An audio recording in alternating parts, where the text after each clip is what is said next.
राई आर्यन राई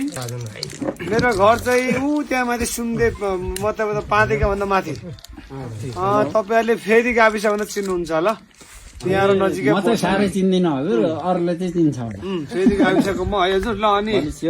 म चाहिँ यसपालिको श्रम संस्कृति पार्टीको प्रत्यक्ष तर्फको खोटाङ जिल्लाको उम्मेदवार अनि मसँगै दुईजना साथीहरु समन्वय पार्टीमा हुनुहुन्छ सुमा चामलिङ र सिद्धराम राई भन्ने दुईजना साथीहरु हुनुहुन्छ अनि यसपालि म उम्मेदवार दिइराख्दाखेरि तपाईहरु घर दैलोमा आज आइपुगेको छु तपाईहरुसँग कुराकानी गर्नलाई हजुर अब चाहिँ हाम्रो चुनाव चिन्हको विषयमा गाउँघरमा थोरै प्रचार त हुँदै होला माटो चुनाव चिन्ह छ अन्जुलीमा रहेको माटो चुनाव चिन्ह र तपाईहरु माझसम्म आउँदै गर्दाखेरि चाहिँ यहाँ बुवाहरु हुनुहुन्छ विशेष गरी अब चाहिँ दाजुहरु बुवाहरु तपाईहरु लामो समय राजनीतिमा चाहिँ अनुभव भएको लामो समय राजनीतिमा योगदान गर्नुभएको देश निर्माणको निम्ति तर तपाई र मलाई सपना देखाए यो गर्छु त्यो गर्छु है विकास यसरी गर्छु उसरी गर्छु भने तर विकासको नाममा त्यो सपना देखाए सपना पछाडि हामीले चाहिँ सपनामै सीमित भयो उनको तपाईको परिवारको जीवन बदले उनको जीवन बदलिए उनको तपाईको चाहिँ यो चप्पलमा अनि अर्को ठाउँबाट आएको 200 थान तर तपाईको आज सर्वजन बिल्डिङ भयो तर तपाई र मेरो गाउँघरको दुखा कहिले पनि गएन हैन गाउँमा युवा खाली भए गाउँ खाली भए सबै खाली बनाए तर तपाई हामी तपाईको चाहिँ तपाई हाम्रो सपना कहिले पनि पूरा भएन त्यो भएको कारणले गर्दाखेरि आदरणीय चाहिँ दाजुहरू आमाहरू म तपाईको चाहिँ खोटाङ स्थलले उम्मेदवार दिइरहँदाखेरि म यहाँ नेता बन्नु आएको होइन है म चाहिँ नेता बन्नु आएको होइन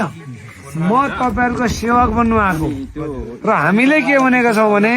श्रम संस्कृति पार्टीमा नेता हुँदैन कार्यकर्ता पनि हुँदैन यहाँ चाहिँ मात्र तपाईको चाहिँ श्रमजीवीहरुको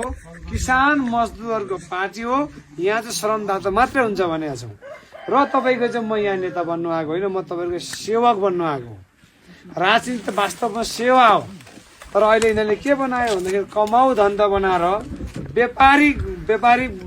बनाएर चाहिँ राजनीति तपाईको चाहिँ ठुला ठुला महलहरू तपाईको ठुला ठुला घरहरू सहर बजारमा ठहराए तपाईँ तर आदरणीय आमा दाजुभाइ दिदीबहिनीहरू तपाईँ र मेरो जीवन कहिले पनि बदलिन है त्यो भएको कारणले गर्दाखेरि अहिले दाइ झन् जनप्रतिनिधि हुँदो रहेछ होइन त्यो हेर्नुहोस् त कस्तो राम्रो तपाईँको विचार छ पार्टीको तर विचार सुहाउँदा एकजना पनि नेता छैन होइन त्यो कारणले गर्दाखेरि तपाईहरुले अब यसपालि बारो चाहिँ लामो समय पुरानो पार्टीलाई मत दियौं पुरानो पार्टीलाई विश्वास गर्यौं हामीले तर तपाईको चाहिँ विश्वास गरे अनुसार काम नगरिसके पछाडि हामी सबैजना निराश छौं सबै नागरिकहरु निराश छौं त्यो भएको हुँदाखेरि यसपालि म तपाईको सेवक बन्न आएको पहिलो नम्बरमा अब दोस्रो नम्बरमा विकासको कुरामा ठुला ठुला गफ हामी गर्दैनौं तर हामी जति सक्छौं तपाईको बलबुताले भ्याइन्जेल हामी मेहनत परिश्रम आफ्नै पाखुरामा विकास गर्छौं भन्ने पनि हाम्रो पार्टीको संकल्प छ लक्ष्य छ र साथै म यहाँबाट जितेर गइसके पछाडि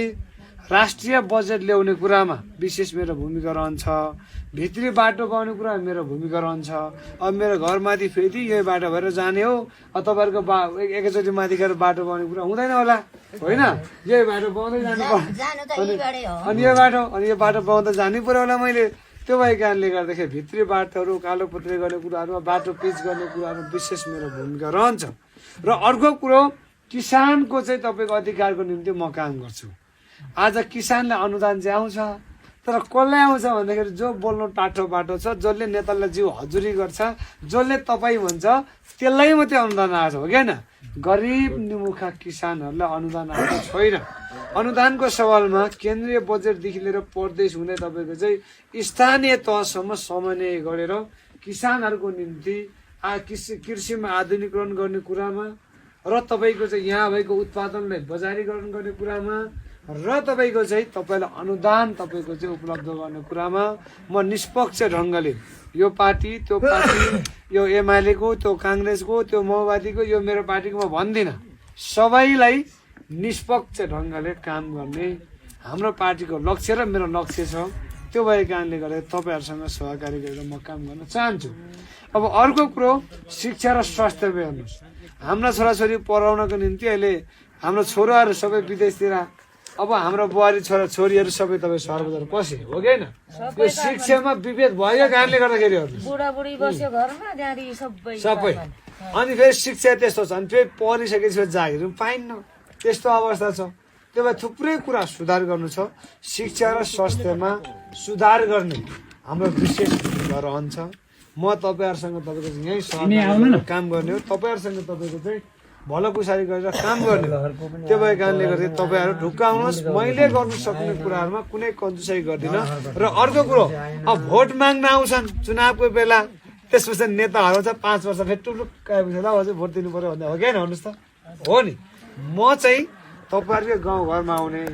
यहाँको बाटोघाटो बनाउने यहाँको कुला बनाउने यहाँ खानेपानी बनाउने यहाँको चाहिँ स्वास्थ्य शिक्षा भवन स्कुल भवनहरू बनाउने कुरामा विशेष मेरो भूमिका रहन्छ र तपाईँहरूको दुःख सुखको साथी बन्नु यो म चाहिँ है तपाईँहरू दुःख सुखको साथी बन्नु आउने हो म उमेर अलिक युवै छु जम्मा 30 वर्ष पुग्दैछु त्योहरू म काम गर्न सक्छु होइन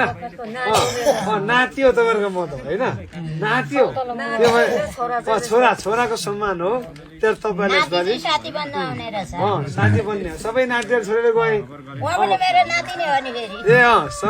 सबै तपाईँको छोडेर गए अब म तपाईँको सहारा बन्नु आउँछु तपाईँहरूले मलाई साथ दिनुपर्छ है त साथ दिनुपर्छ म धेरै बोल्दिनँ तर काम चाहिँ गर्छु तपाईँहरूले सरकार छ एक सरकार यस्तो हुँदो रहेछ भन्ने अनुभूति चाहिँ गराउँछु अहिले यसो भोट माग्नु आउँछ हुन्छ हो रहेछ भन्ने बनाउँछु ल म बनाउँछु हो म बनाउँछु आदरणीय आमाहरू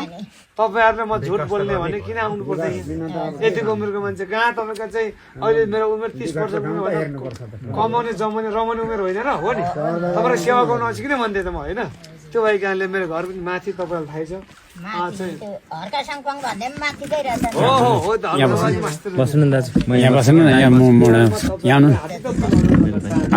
यसपालि तपाईँहरूको सेवा गर्ने मौका दिनु भन्न चाहन्छु र तपाईँले यो अन्जुलीमा रहेको माटो यसरी यस्तो छ अन्जुलीमा रहेको माटो चुनाव चिन्ह तपाईँलाई 2टा मत हाल्नु पाउनुहुन्छ एउटा प्रत्यक्ष एउटा समानुपाती 2टा मत हो नि माटैबाट जन्म्यौ माटोलाई बिलाइ हुन्छ होइन त्यही भएर माटोलाई माया गर्नुपर्छ अब मर्दा त माटो दिन्छौँ भने देश बनाउँछु भन्दा खोटाङ बनाउँछु भन्दा गाउँमा आउँछु भने तपाईँहरूले दिनुहुन्छ भने मलाई विश्वास छ तपाईँलाई 2टा मत दिने एउटा समानुपातिकमा एउटा प्रत्यक्षमा तपाईँ नल भने फेरि 2टा मत दिने हो तपाईँले फेरि झुट बोल्नु चाहिँ आउँछ नि यहाँ अरूले के भन्छ तपाईँको चाहिँ हामीले एक मत दिनुहोस् अर्कोले एक मत दिनुहोस् भन्नु सक्छ तपाईँ ढोक्का भएर एउटा माटोमा प्रत्यक्षमा एउटा समानुपातिमा 2टा मत दिनु पाउनुहुन्छ तपाईँहरूले माटो चुनाव चिन्हमा कसै गरी तपाईँहरूले हालिदिनुको निम्ति हार्दिकतापूर्ण अनुरोध गर्न चाहन्छु र अर्को कुरो म तपाईँलाई के भन्छु भने पानी सफा पिउनलाई धारा सफा गरेर हुँदैन मुहान सफा गर्नुपर्छ हो कि होइन हो आज हाम्रो पार्टी चाहिँ यसमा चाहिँ एकचोटि ताली ठगिदिउँ होइन आज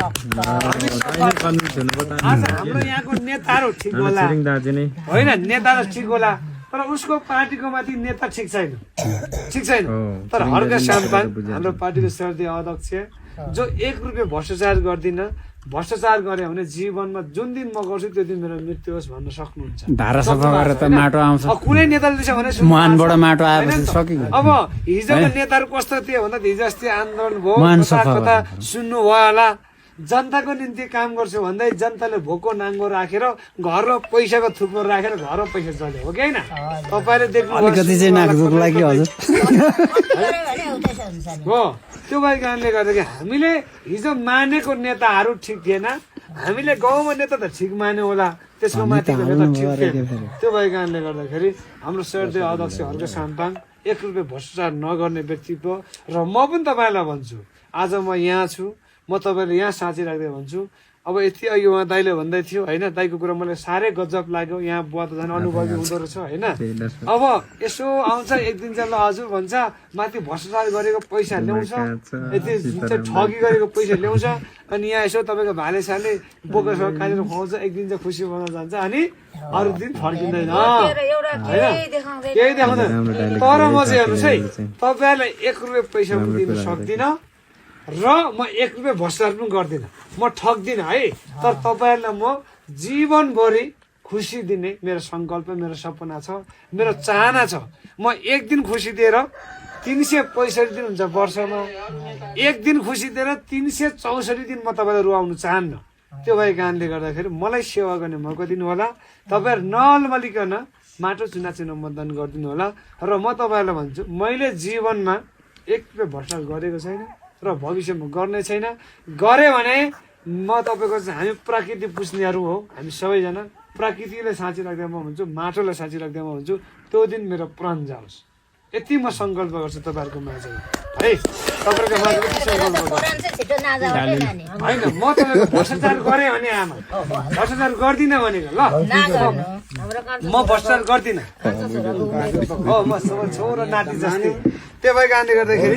2 मत है आमा यसपालिलाई तपाईँहरूले माटो मतदान गरेर विजय गराइदिनु हुन भन्दै तपाईँहरूको आशीर्वाद माग्नुको निम्ति पनि आएको म र तपाईँहरूको सेवक बन्नु आएको यो मौका दिनुहुन्छ भन्ने विश्वासको साथ हजुरमा थोरै म मेरो कुरा यहाँ राख्न चाहन्छु धन्यवाद जय माता जय